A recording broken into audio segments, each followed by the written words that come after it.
It's a magical kingdom in a mixed up world. You're in the sweet spot, baby. You're in the sweet spot, girl. You're in the sweet spot, darling. It's a magical kingdom in a mixed up world.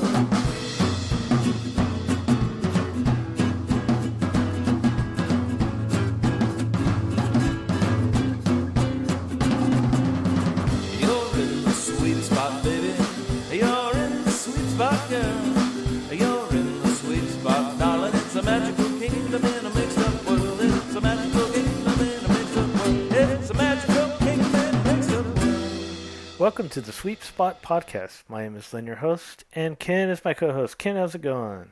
Oh, Lynn, it is going and is going. I'm so happy to be here. I am a little under the weather as we're recording this, so I apologize if I don't sound as good as I normally do. Normally, I sound fabulous, if I do say so my humble self. You do. But I'm just glad to be here. Thank you for having me back as a special guest star. Of course. This is episode 355. 355. That is amazing, Lynn. That is quite the accomplishment. Good going. It is. You too. And we are both former Disneyland Custodial cast members, and we talk about Disneyland. We talk about Disneyland history, Disneyland. We talk to people that work there and other departments, along with Custodial. We talk to Imagineers and authors and just everyone that has to do with Disneyland, Disneyland Resort. And we love talking about it. Yes. Also, if you want to support the show, you can become a Patreon, and you can do so by going to Patreon and searching the Sweep Spot. And what you get by helping us is, first off, $5 or more. There's different tiers, and we're kind of working on a tier system where you get different more things, but it's kind of complicated. So we're coming along with that, and that will be soon. But for $5 or more, you get one bonus episode recorded once a month by us. It's different topics.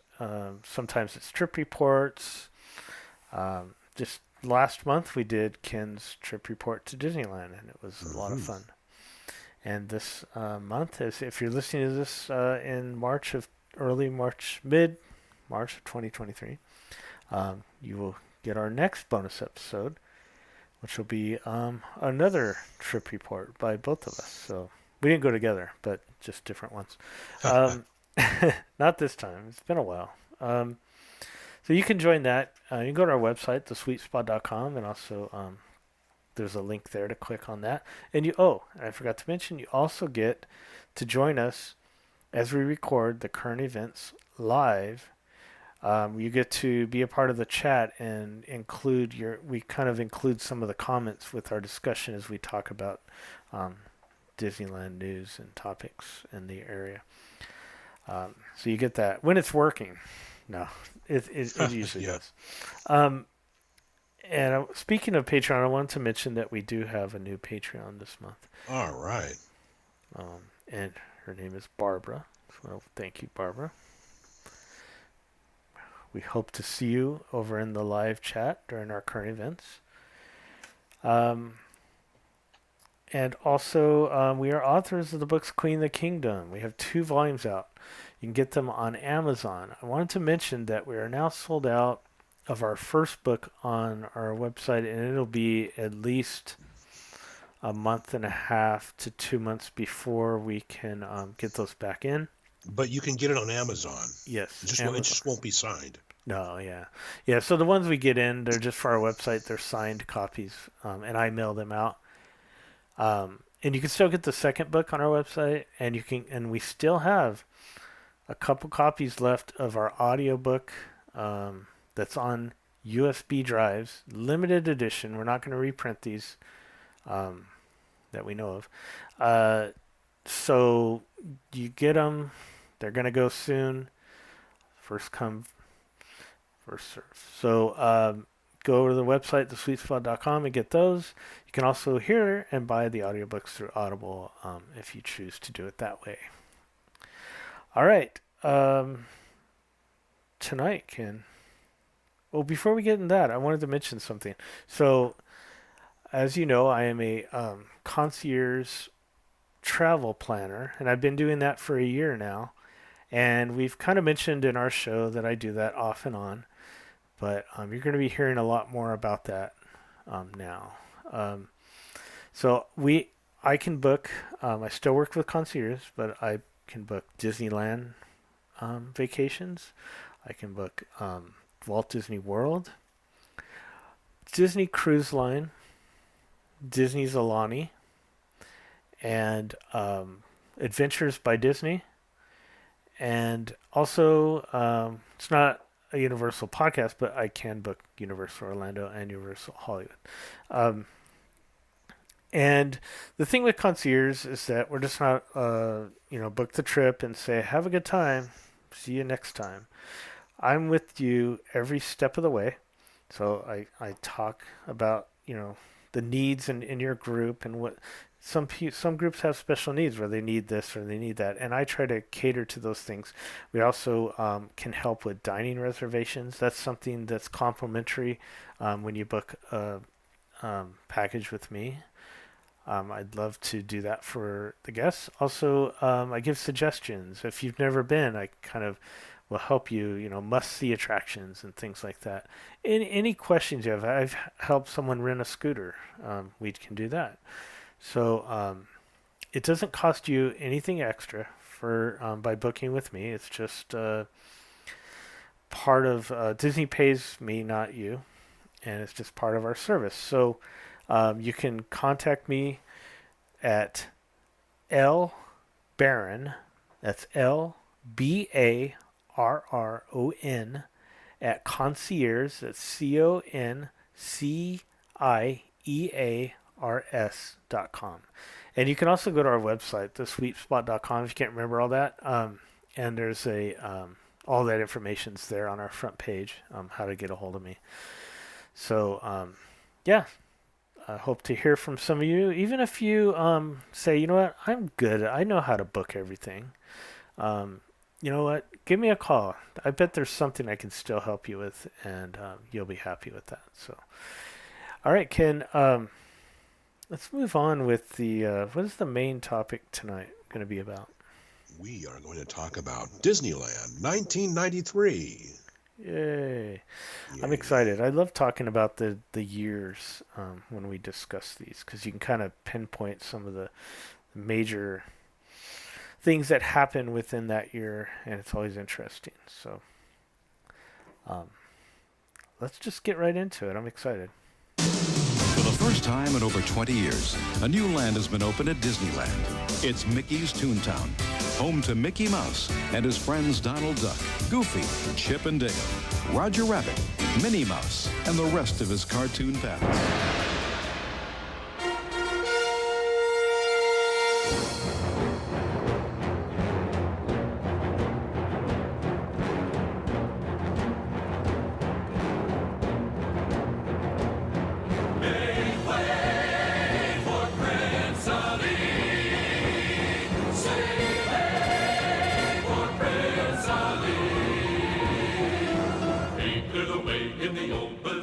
The most magical movie of the year now comes to life at Disneyland in a live stage spectacular. Beauty and the Beast live. Come live the romance, the adventure, and all the magic of this new Disney classic. You can even meet Beauty and the Beast, and children ages 3 through 11 will even receive a full-color Beauty and the Beast movie poster free with paid admission. If you love the movie, you love Beauty and the Beast live. Come live the story now at Disneyland.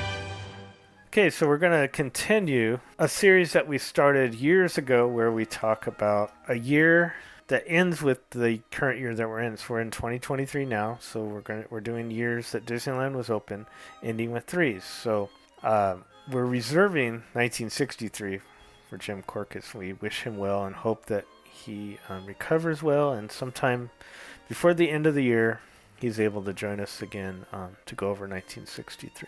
But before that, we're going to start getting into some of the years, and I picked 1993 for tonight. So we're going to talk about this year because it was a year that I was working there, and I made the transitioned from cast member to pass holder again. So, and then Ken was working there in Custodial at that time. Yes. Yes, I was. So, so let's dig right into it. 1993, the park. So this was pre Disney California Adventure. The old entrance. I was pointing it out as we were walking back to our hotel the other night. I was pointing out to Luke. I said, as we were crossing that light right there, I said, "This is where you used to enter to go into the park. You know, go there and it'd curve around and then." So anyway, so yeah, you entered on Harbor to park, and the parking was $6 to park. $6. $6. Holy moly.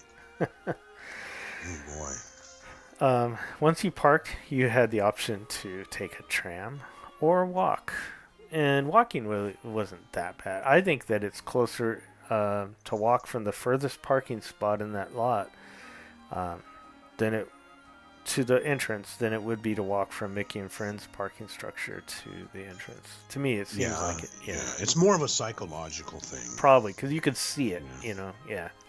Right. You could see the entrance, see the Matterhorn, see Space Mountain. When you get up to the ticket booth, you're pleased to see that the one-day ticket was $30 for an adult. Yes, $30. A one-day ticket for a child was $24. Wait. Let's ponder that for a second. Okay. How much does it cost to park now? $30, right? Yes. Oh my goodness. We have now, yes, reached that point. Wow. Thanks for bringing that up. I didn't really think about that, but that's interesting.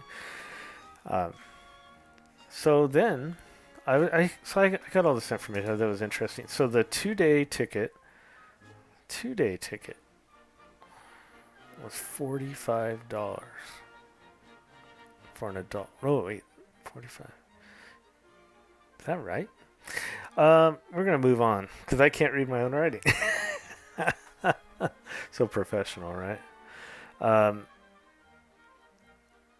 sounds about right. $45 for an adult. Yeah, that's right. Okay, 45. I was thinking that can't be right, but that sounds right. And then the 3-day is $66. And a seasonal pass. So the seasonal pass, we've talked about the different passes they had then. This was more of a, was seasonal just like excluding summer, or was it in just summer? So the seasonal pass, was that just during summer or excluding summer? It basically just excluded summer. Right, so okay. the seasonal pass holders would come in, I don't know, late May, early June, and they would say, to the people they knew, well, see you in September or whatever. Yeah. And then they would have all summer blocked out. So you had the annual pass and you had the seasonal. Those were like the two tiers originally. Right. I couldn't remember what I had. I think I had the seasonal. This was in the late 80s, though.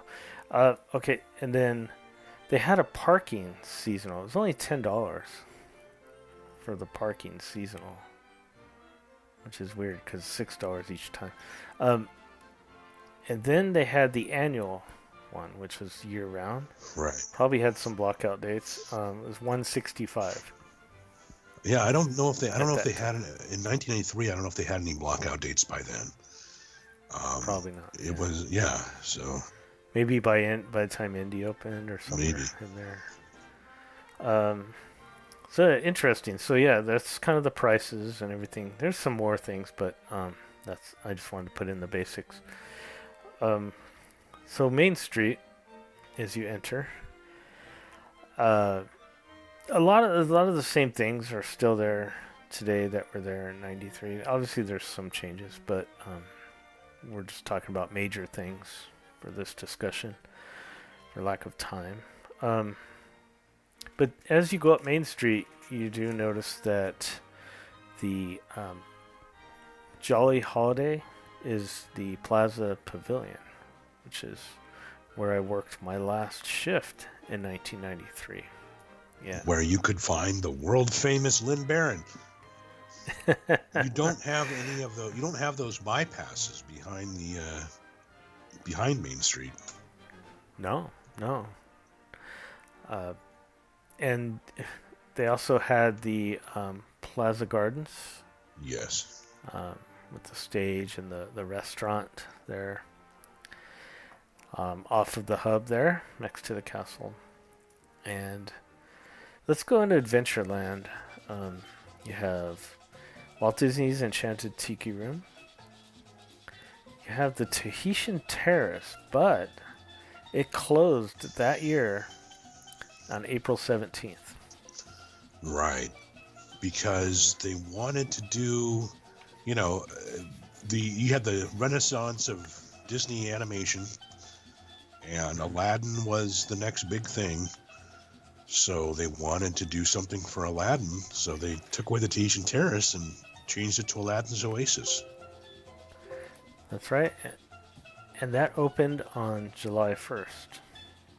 Wow. So a quick transformation. You know, I think something like that nowadays it'd be closed for a year. Yeah, probably. Very quick. It's I mean, where a lot of it Tropical stayed the Hideaway is same. now, folks. Yeah. So yeah, that turned into the Aladdin's Oasis. Then you have the Jungle Cruise. This is pre Indiana Jones. Yeah, Adventureland had gotten an overhaul for Indiana Jones, and so there's some significant differences in Adventureland right now. Yeah, I don't know when the transformation took place in preparation. 94, I think. I don't know. Yeah, probably into 93, 94. Winter, probably after the holidays, I'm assuming, early in January 94. Then you have Swiss Family Treehouse. And we have August 93.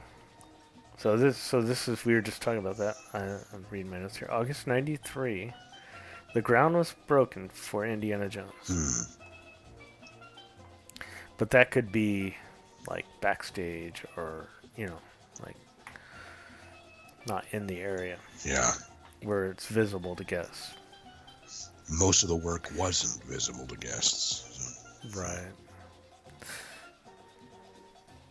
And then, so we're going to move on to New Orleans Square. And not many changes, too much there. You know, we have Pirates, Haunted Mansion, and Train Station. You don't have Tarzan's Treehouse, so don't. You know, the changes. Things are going back to the way they looked at this time. You know. Yes.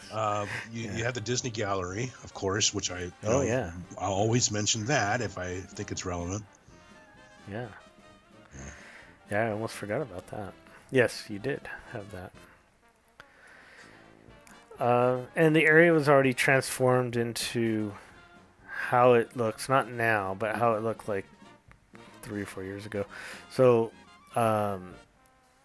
you know, in preparation for Fantasmic, there was a lot of flower beds and things that were transformed and changed. So by this time, this was already had taken place. Yeah, they were doing that already because it proved to be a big hit. So it's like, whoop, we're keeping this show. We'd better, you know, make the area more accommodating for it.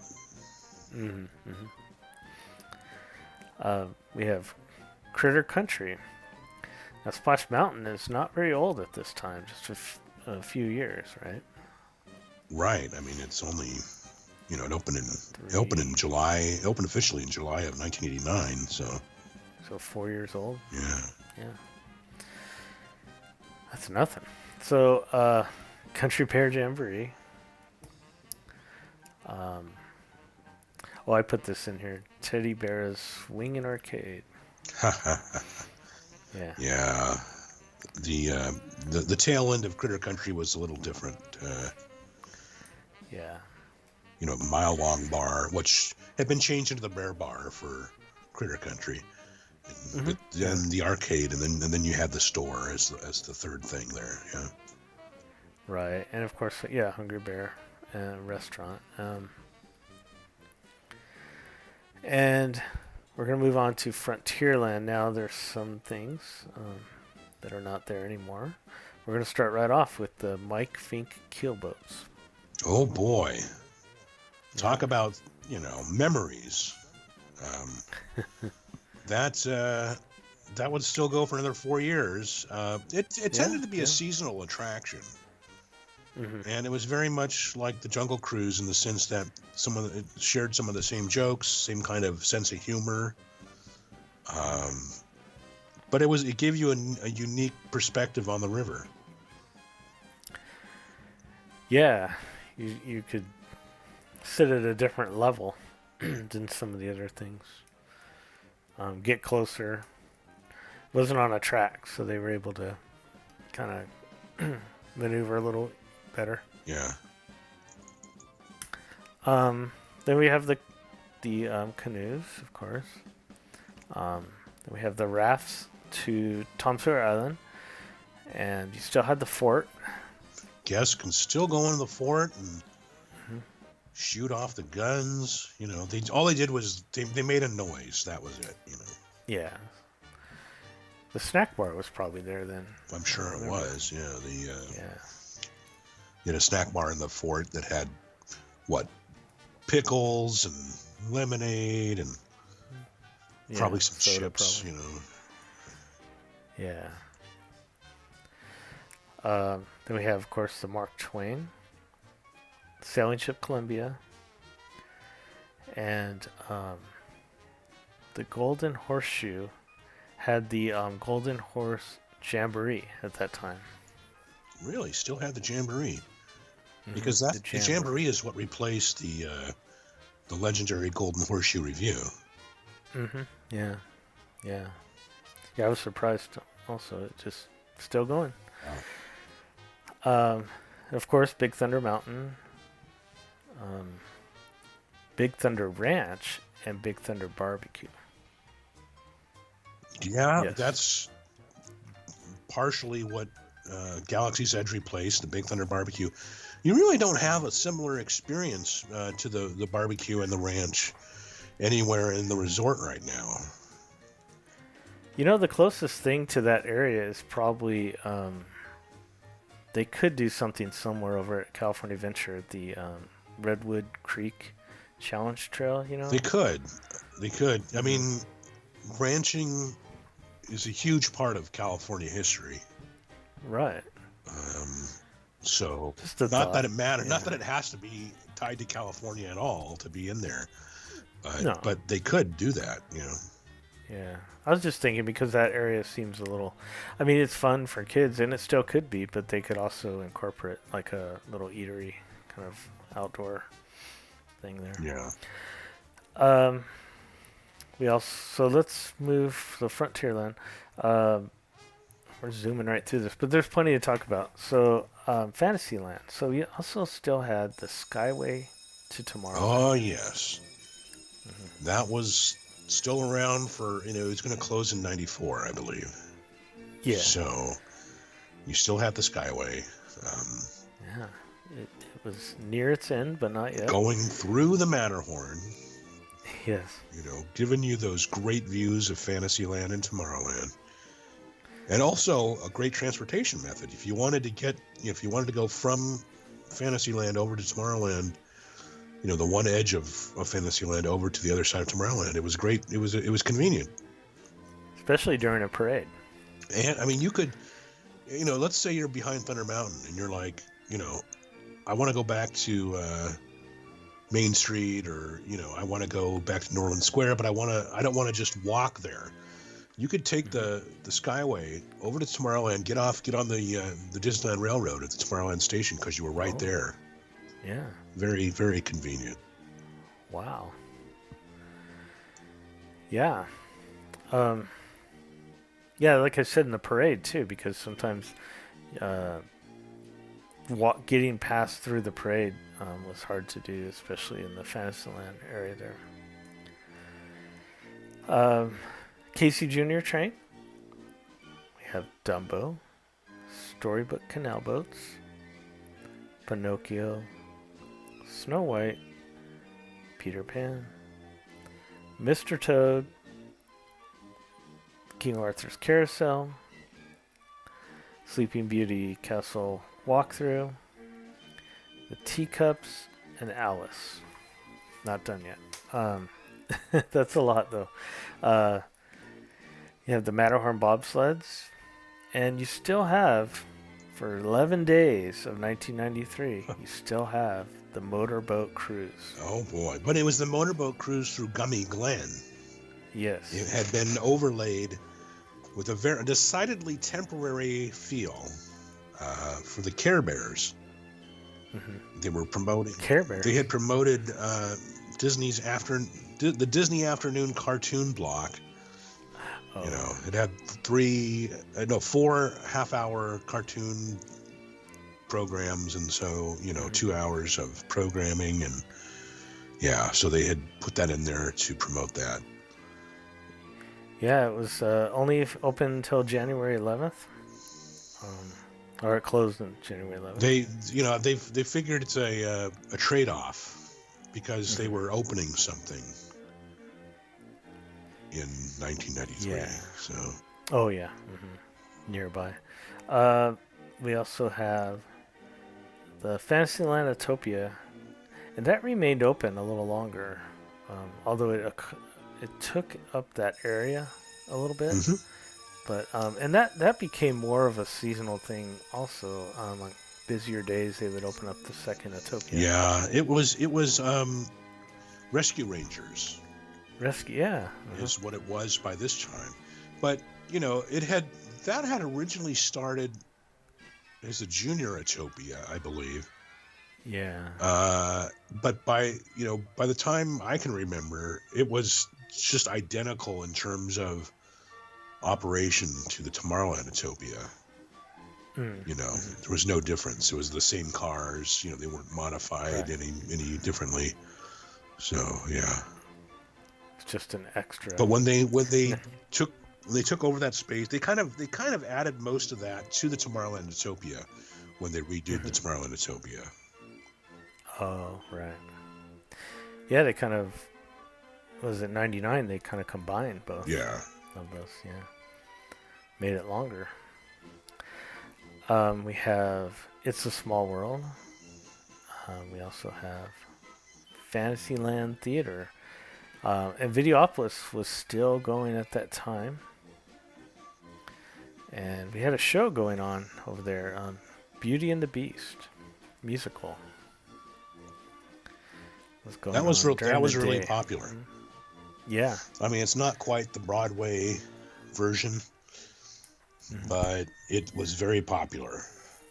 Yeah. And I think that a similar show ran for a long time at Disney MGM Studios, which is now the Disney Studios.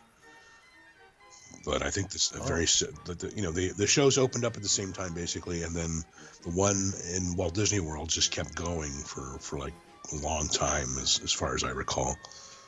Yeah. I like that area. It seemed like they utilized it more than they do now. It seems like the shows that they do have there, it seems like it's kind of like on weekends, and this, I just remember this going all the time, even during the weekdays. It seemed like, maybe not in January. I mean, it was a selling point too. It's like, hey, come go see this live show.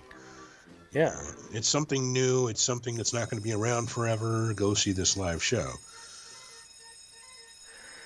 Yeah, it was definitely something to take away from the area and from the attractions, and kind of push people in one area of the park that would help distribute some of the crowds. Because you have to remember, we didn't have Galaxy's Edge there, but we did have a new area open that year, and that's Toontown on January 24th. Big. It was a big deal. I mean, the first expansion of the guest area since Bear Country, had been expanded from the Native American area. So something I noticed about seeing some footage from the opening of this was that, and this, I think a lot of this, we need to do a whole show on Michael Eisner. I think he's a very interesting person, but I think a lot of this was with all the stars at all these events and openings was because of him, because he had his hand in the show business, Yeah.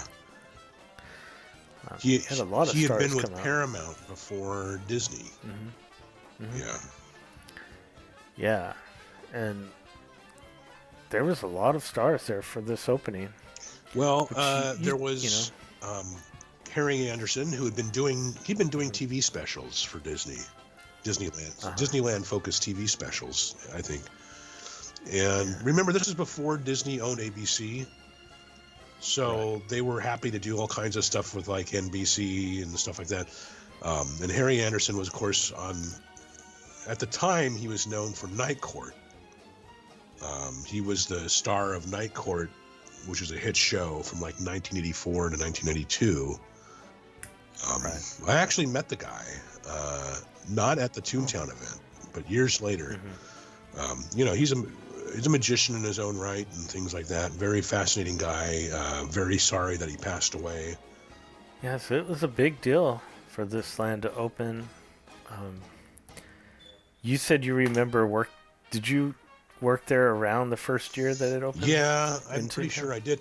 We went in there. There was a construction. The construction was basically done, and I think they had a party for the contractors. This was like late 1992. Right. And it was going to be a few weeks before it was open to guests.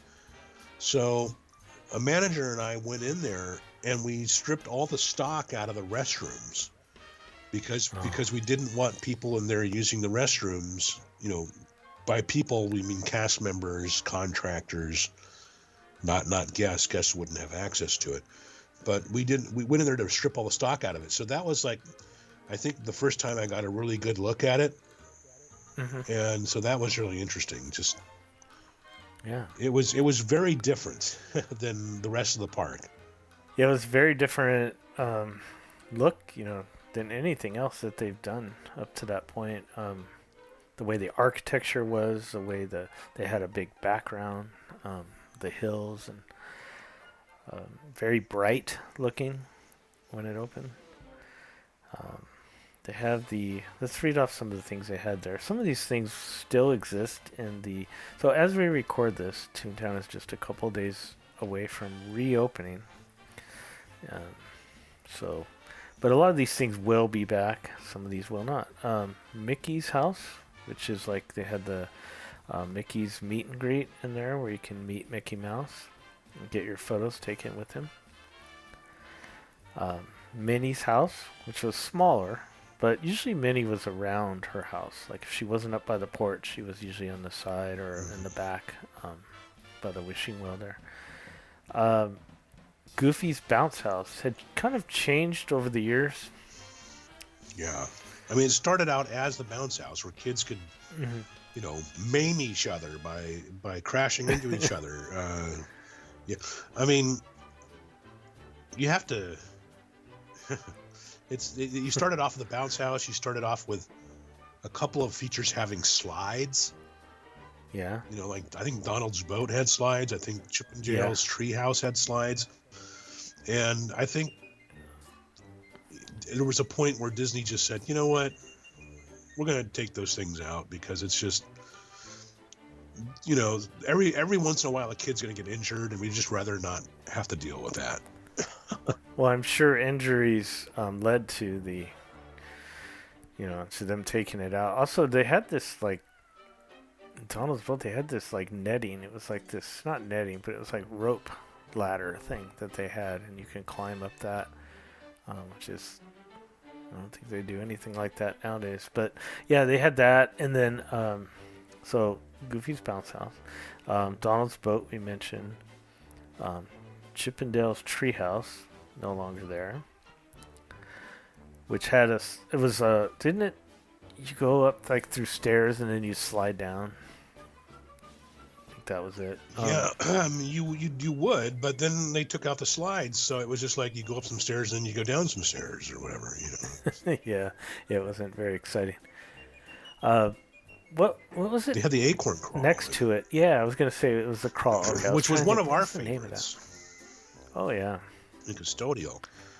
Mm-hmm. The acorn crawl pit was, it's like one of those plastic ball pits that you would find at some kid's playground, and Right. a play area indoors. And except the plastic balls were in the shape of giant acorns. And, if something happened, if we thought that one of the kids had somehow soiled the, anything in there, we'd have to scoop all those plastic acorns out, and we'd scrub down the walls, for lack of a better word. It's a rubber pit, and we would scrub that all down and then bring in a fresh set of acorns. That was time consuming. I guess that was part of why they got rid of it. Sanitary reasons, for sure. And time to clean it away was probably others. The other thing I think was... but I think another issue of it was just liability, because, how do you can tell them not to, but every once in a while a kid's going to jump into there and land on another kid.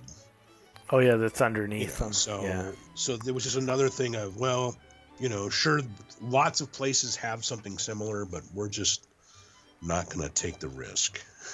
Right. So. Right. Next to that, we have Gadget's Go Coaster,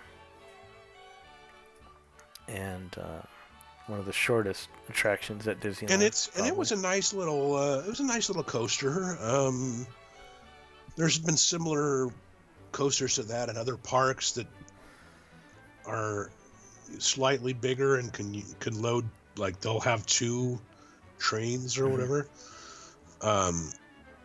If for someone, especially a little kid who's kind of timid about thrill rides, it would be a nice transitional ride. Yeah, that's what I was gonna say. It could be small ones, first introduction to a roller coaster for sure.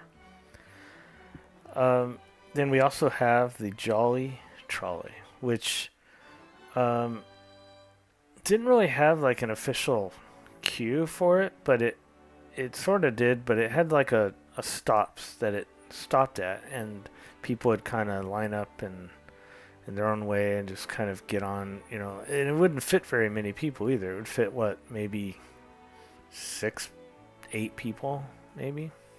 Yeah, something like that. It wasn't a high capacity thing. It was more of a visual thing, because you have this thing moving and bouncing as it's going through Toontown.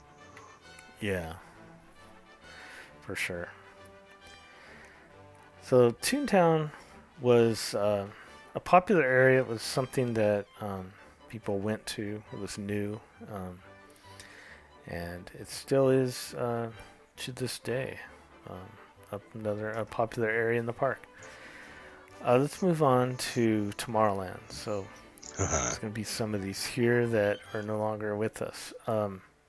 We have the submarine voyage, not Finding Nemo's submarine. It was a classic submarine voyage. Right. And that was still going, and that was nice. Yeah, it was still going. And above that, you had the monorail. Those were the Mark 5 monorails, right? Yeah. Mark 5, because Mark 4 was at Disney World. But purple, orange, blue, and red. Those are, they don't have that version anymore. And the version they have now, I think, is it the Mark 7s or whatever? We mentioned Autopia, Tomorrowland, Autopia. Looked very different than it does now. Yeah. Yeah, it just had a plain. So the queue was on. So the queue was in a different spot than where it is now. It was closer to Tomorrowland Terrace, like closer that way. Yeah. If that makes sense. And it was just had a covered awning, and this had switchbacks. It was very boring queue. Yeah, it wasn't very exciting. So. No. People back then just were expected to wait in line and be bored. You know, maybe even talk with each other or something, you know.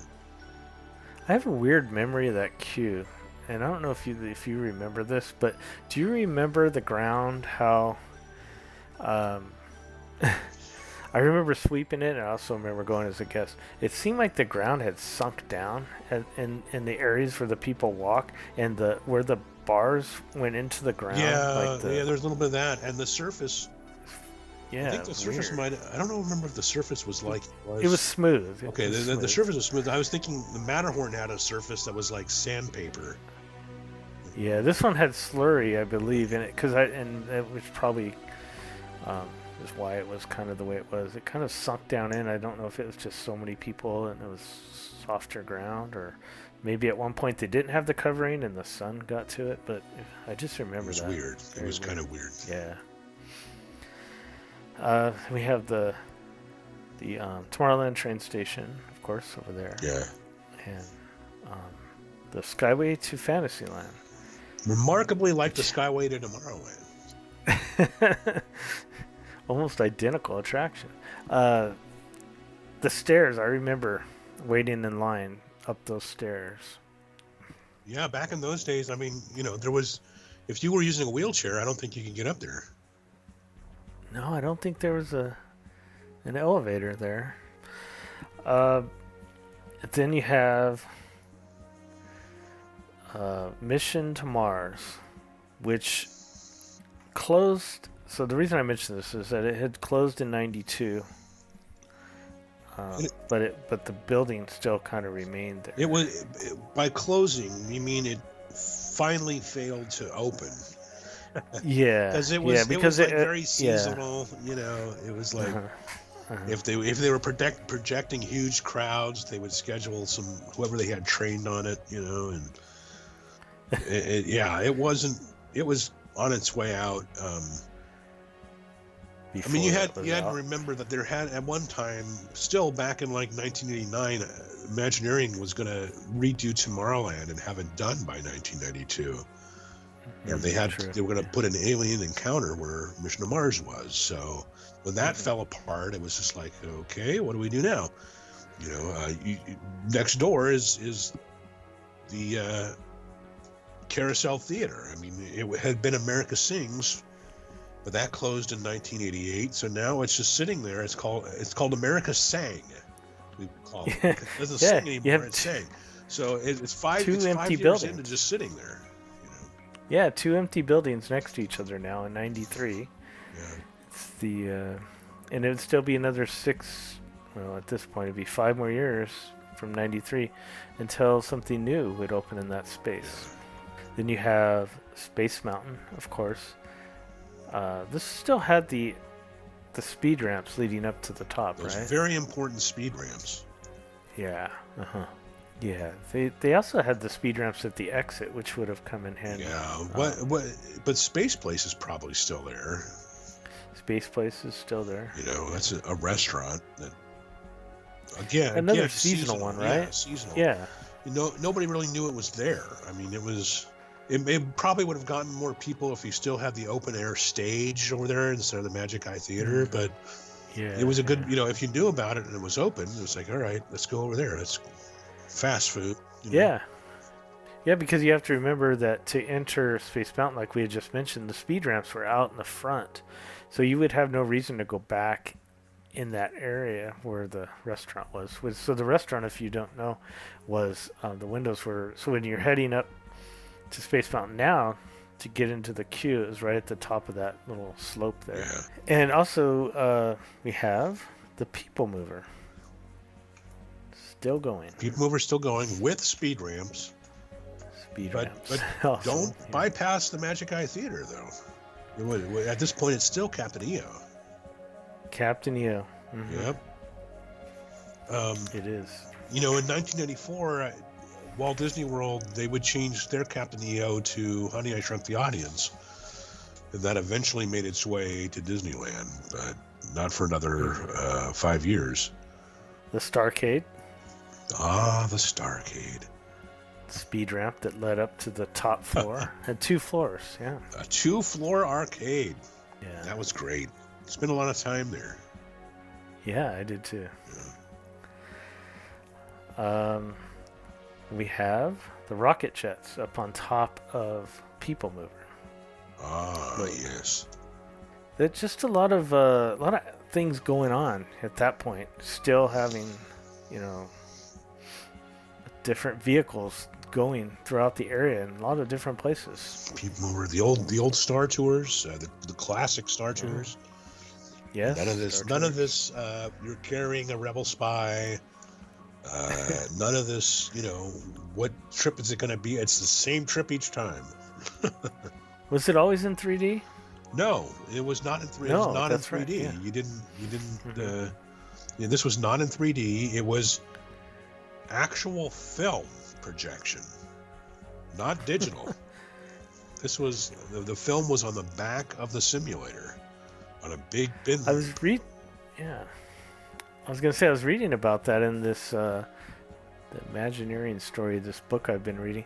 They were talking about how that was a struggle because they had to put the projectors on the moving, vehicles. Yeah.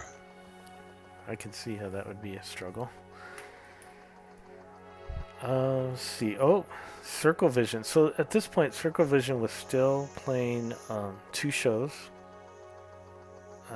The China Wonders of China. And 360 American Journey. Yeah. So that was still running, and those went all the way up until I think it closed in 96, 97, 96. Just going off memory right now. So that's Tomorrowland. Now I have a bunch of little things here just to kind of discuss things that were happening, and I'm gonna give a little plug here. I get a lot of my information, in case you're wondering. I get some of it from the Disneyland Encyclopedia. We've had Chris Stroder on our show a couple times, and his books are really good. And then also Jason's Disneyland Almanac. Easy for you to say. Word. I know. Almanac. I can never say that word. Yes, that book. Yes. So yeah, it's a very good book. Has a lot of details, information. If you can find it, it's a good one. It's not like a reading book like you'd sit down and read. Right. It's a More of reference book. Mm-hmm. And I use it for this. So they had the Fantasia Gardens opened that year, 93. What was Fantasia Gardens, Ken? Was that? That was the replacement for the motorboat cruise. Right. Okay. There really wasn't much to it. It was, we removed the motorboat cruise and we're going to make this a seating area. Oh yeah. So it was just an area, with the name. But also, we had a parade that happened that year. So this was when they would put out parades with movies that they would release. They wouldn't see if the movie did well and then come out with something. They just took their chance and said, we're going to promote this movie, and this is how one of the ways we're going to promote it is by doing a parade at Disneyland. And it was Aladdin's Royal Caravan. And that started April 2nd. Yeah, that was a big deal. And for the kickoff of that, they had live animals. Yeah. You know what that means? For custodial. Yes. Was it elephants? I don't know if they had elephants. They might have, but they had other live animals. I don't remember that much about it. That was just for really the kickoff. It wasn't for. Yeah. Then also we have the first public. Oh, the first public hearings for the proposed Disneyland Resort were held by the Anaheim Planning Commission. Mm-hmm. That's right. Yep. That year. Mm-hmm. Yeah. So much could be said about that. Yes. Didn't end up being what they were telling people at first. At that moment, yeah. Then we also have We mentioned Aladdin's Oasis opened July 1st. Bank of America closed. It became the Bank of Main Street. Yeah, that had been a big deal because Bank of America had been tied into the park for a long time. Since the opening, right? It was a sponsor of It's a Small World I think when it first came to Disneyland. So it was a big deal. And something else big that happened that year was the partner statue. Ah, yes. On November 18th. Yeah, that was. I think that was a deliberate effort by Walt Disney Imagineering to, of course, Blaine Gibson sculpted that, and I think that was a deliberate thing by Walt Disney Imagineering to prevent the park management from putting in stuff in the middle of the hub, because they, in the late 80s, they had put various things there. I think a Ferris wheel, the Sphere of Death or the Globe of Death or whatever it was called. It was a metal globe for stunt motorcyclists inside there during one of the promotions. A jukebox. The giant jukebox for Blast the Past, and then a big slot machine for 1990, the park's 35th anniversary. So I think Imagineering was like, okay, if we put in a Walt and Mickey statue there, they won't be able to do that crap anymore. So. That's funny. I've been wanting to do a show on those crazy. We really should. Things. Because that was, we'd become annual pass holders in 1985, my family. So we were there to see all of that stuff. Yeah, that's funny. I remember seeing the netting down above Main Street. Oh yeah. Had like acrobats and like people nowadays. You talk like this, they go, "No, they didn't. That is crazy." Yeah, you know what? They shot somebody out of a cannon over the rivers of America, people. It sounds so crazy. Yeah, we got to talk about that someday. That is so funny. Yeah. So, and then you also had the Main Street Electrical Parade during the summer times, during this time period, which was still very popular. Yeah, that was, wow, that had been going on there were a couple of dark years, I think, but you've been going on, since 72? So 21 years. It was still 3 years away from going away forever, Yeah.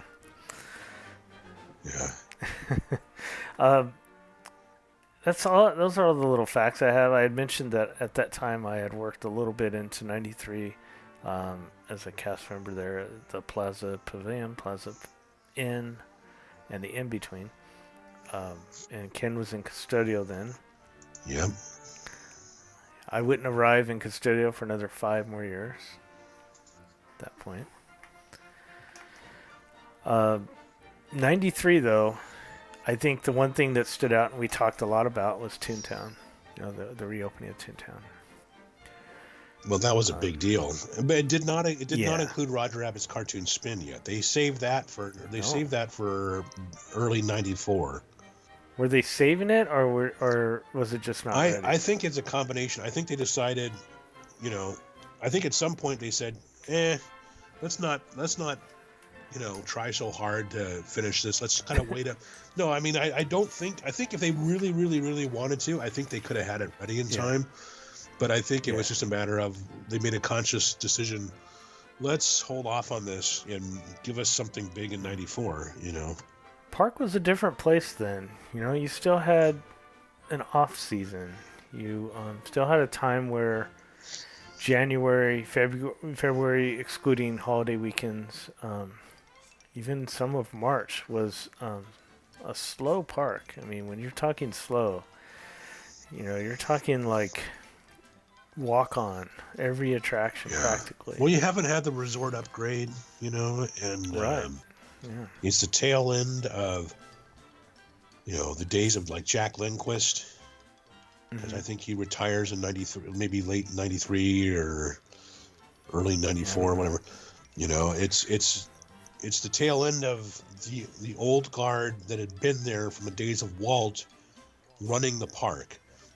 Michael Eisner and Frank Wells had, when they came in 1984 to run the company, one of the smart things they did was keep the park, the resorts management in place. You know, they Right. recognized it was the studio that needed help. Mm-hmm. And so they kept the parks management in place, and now we're getting to the point where the old guard is going to be retiring, and it's going to become part of the corporate revolving door of, you know, let's move the executives from place to place so they get experience in the different divisions, and Yeah. maybe they'll, you know, they could eventually be CEO or whatever. So so it was very, very Interesting. different. Very different. But that is 1993.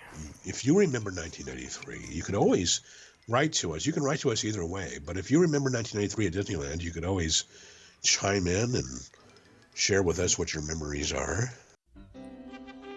Wow, what a year, right? 1993. Yeah, good memories. Lots, yeah. And yeah, I mean, you could take the Skyway over the parade. You know? You could, yeah. What a year, and I'm glad. We'd love to hear some of your memories of 1993. What you're doing during that year. Maybe you weren't even born during that year until past that year. Yeah. Which is still amazing. So, thanks so much for listening. We really appreciate it, and hope that you would help support the show through Patreon and your comments. Your comments are very important on iTunes or Apple Podcasts.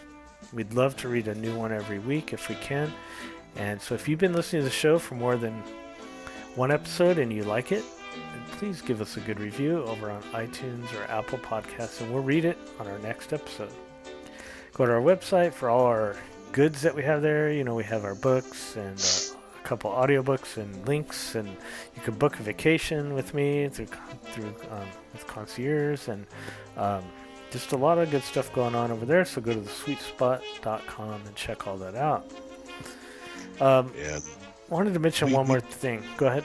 Go ahead. Oh, okay. I wanted to mention that we mentioned in our last show that Jim Corcus is still recovering from his surgeries that he's had, and I want to wish him well and prayers and a fast, speedy recovery.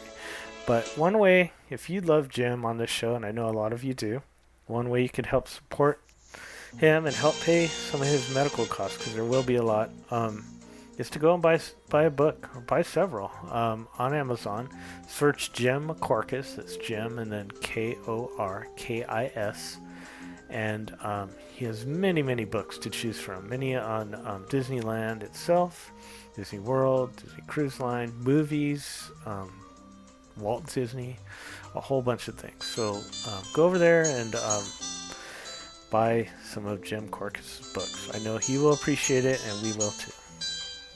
And remember, every other week is, you know, we do these history or, you know, these year episodes of, we call them main topics, every 2 weeks. But the other weeks, we catch you up on the current events at Disneyland.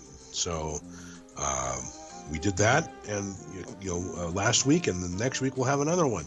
Yep. So keep listening and spread the word. Tell people that we're here, how to find us, and what we're about.